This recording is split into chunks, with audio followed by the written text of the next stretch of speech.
Hi, this is Jane Hopprich, and here I am with my magic slate, and we're going to do a new free motion design today. Sometimes I hear a lot of people saying things like, well, I can do loops real easy and meanders real easy. So I thought, well, what if we played off of the loops and just did some designs that included those, so maybe you feel a little bit more comfortable with it. So let's just start with the general loop meander. So if you just start and you do your loops, and I like to alternate from side to side, you can do it that way. Or you can even add a second one, crossing over in the same spot or about the same spot that you did before. But what happens if you add something else to it? What happens if you do that circle and then you branch off into a point and make like a leaf design?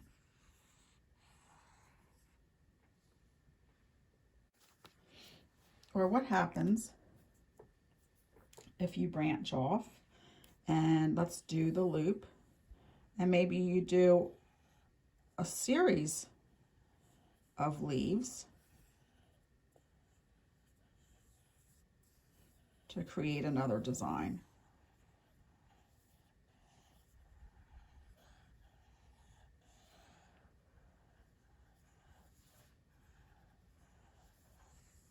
And then you can just branch off and go about and do it however you want. But that incorporates that loop and it adds another extra element to it that maybe you won't mind adding since you're comfortable with the loops there.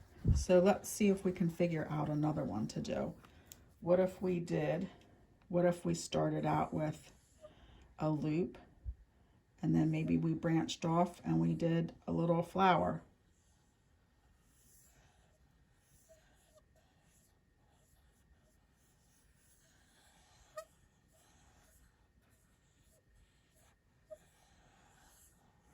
Or maybe you mix the leaves and the flowers. Maybe you do it that way. Again, you're using that basic loop and then you're just adding an extra element to it. So don't be afraid to try that, and you could even try that with 2 loops. What if we did 2 loops and then a leaf? That changes it up even more. Or 2 loops and then a flower. And you could even elongate that second loop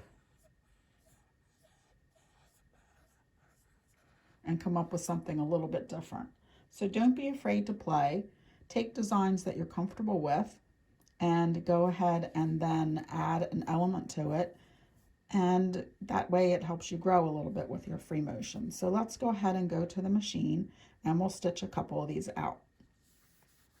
Okay, so let's start over here with some of the designs. Let's start with a loop.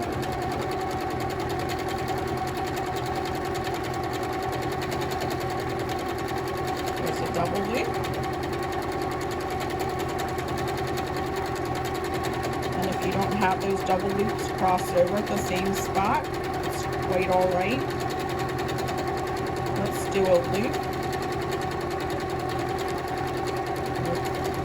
The little point off of it, and it now looks like a leaf. And let's try a double loop and make it into a leaf. It just adds that little bit of extra texture to it. And let's do where we do 3 of them together.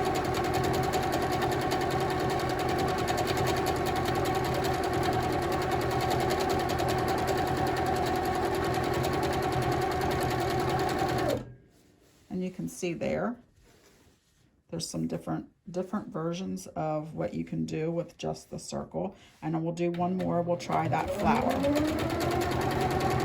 So there's my loop. I'm just just going to do these gentle little petals, and then I would branch off and I would do my next one.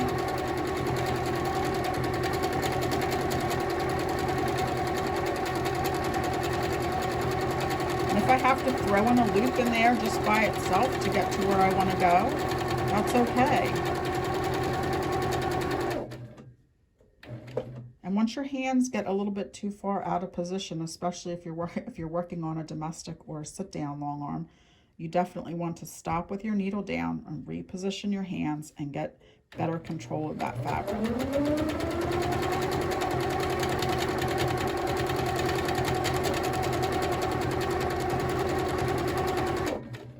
So there you go. There's some designs that you can try with just starting out with that loop that everybody's comfortable with, and then adding some different elements to it and getting a design that's a little bit different than what you're used to doing.